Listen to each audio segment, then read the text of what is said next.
Video will be about retain cycle. And a retain cycle it happens when two objects have a strong reference to each other. And this means that they cannot be deinitialized and removed from memory. The classical example is a book and a person. So let's create those classes first. The person and the book will have strong references to each other.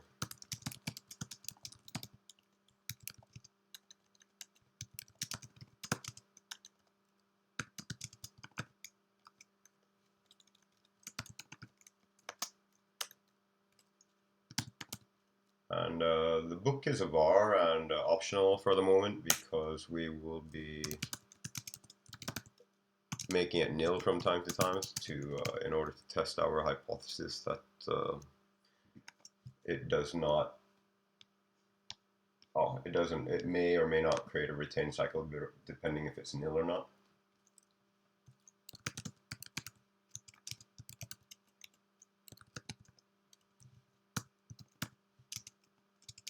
For now, the book will be nil.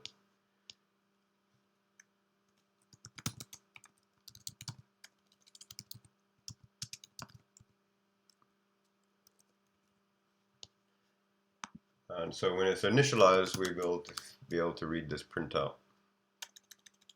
And then when it's de-initialized, let's read another printout.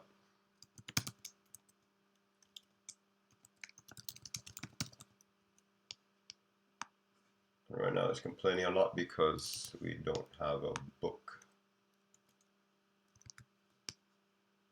So let's create a book class.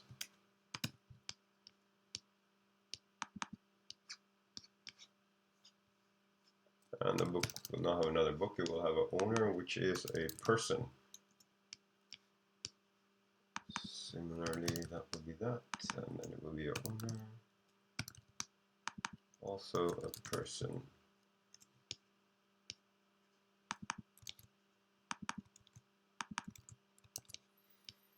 There we go. And we have to use self because if we didn't use self, it would think that this from the parameter and not the class property. And so then we will create these two objects.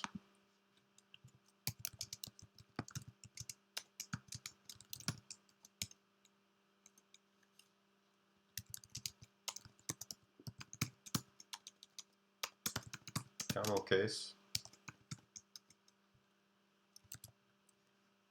And we should first create these objects, and then we will assign books and to each other, to the students.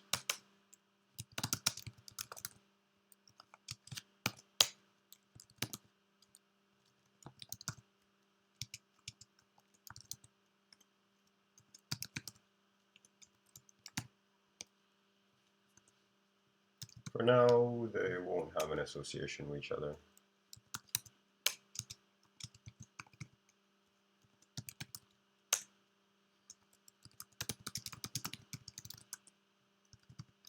Both will be ignorant of each other.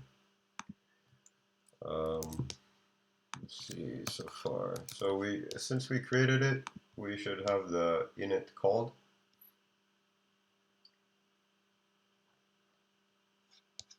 There we go. And now we will assign books to each other, books and owner.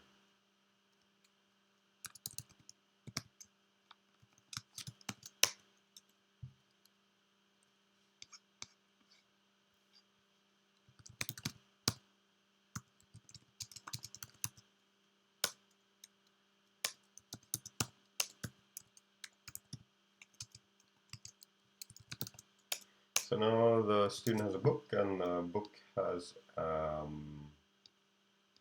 owner, kind of.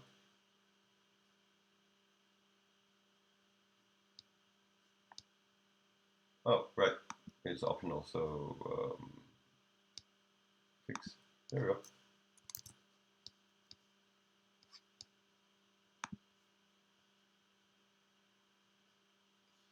And nothing should actually happen except the inits are called. Now if we were to try and remove these from memory, or from the arc count, because when I have a strong connection, they're including the arc count and they won't be removed from memory. So now we're going to try and do that, make them nil, and it doesn't work. So if we instead make the book weak, by default the properties are strong, so if we want a weak reference, we'll have to add in weak ourselves. And there you go. They are both deinitialized.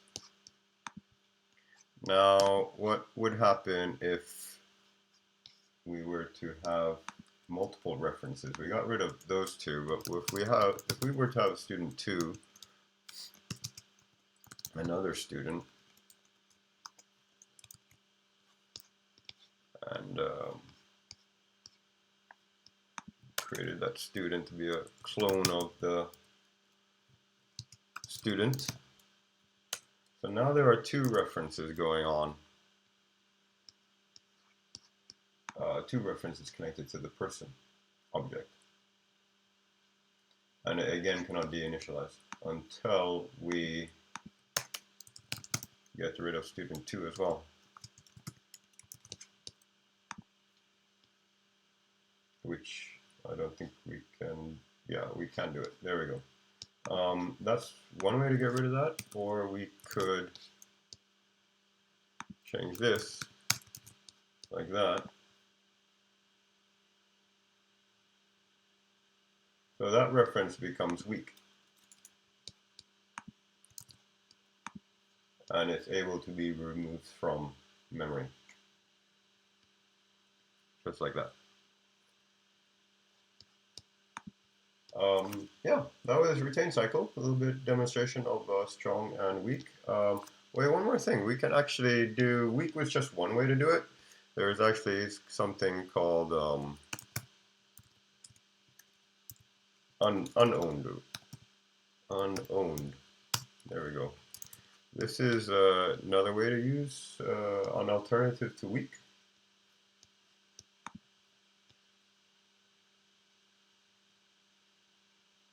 And dinit is called as well. There is just one catch with unowned. It's similar to unwrapped.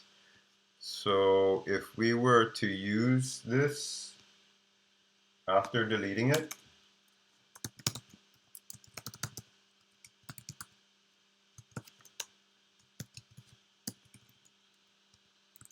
let's see what exactly would happen.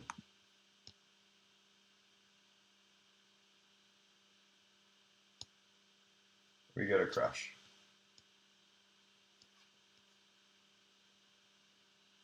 That's exactly what happens. It was deallocated, so it wasn't even there. But what would happen if we were to use weak there?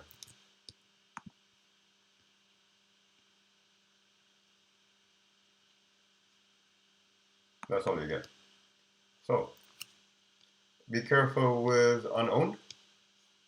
More oftentimes the weak is used. This was a video about basic retain cycle. It can be a little bit more complicated, and I'll go through that in another vid. Thank you.